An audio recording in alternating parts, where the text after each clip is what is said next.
What does it mean to be a living sacrifice? Paul writes in Romans 12:1, I appeal to you by the mercies of God to present your bodies as a living sacrifice, holy and acceptable to God, which is your spiritual worship. So Paul calls for us to be a living sacrifice in contrast to a dead sacrifice.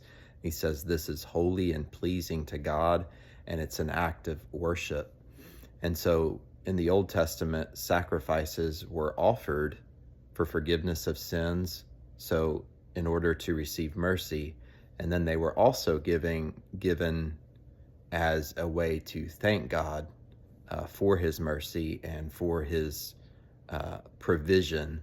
And so here Paul is saying, hey, continue to be a sacrifice day after day.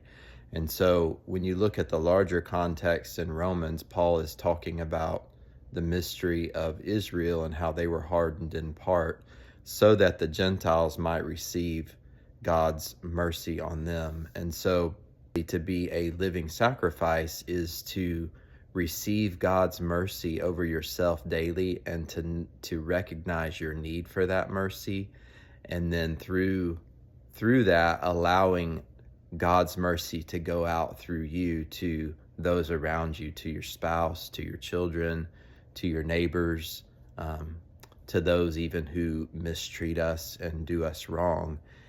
Even Jesus said, blessed are the merciful, for they will be shown mercy.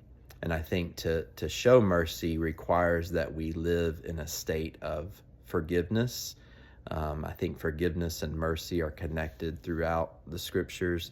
And so to be a living sacrifice, we need to consistently receive God's mercy toward us, which he loves to give because it's just his nature. It's just the way that he is.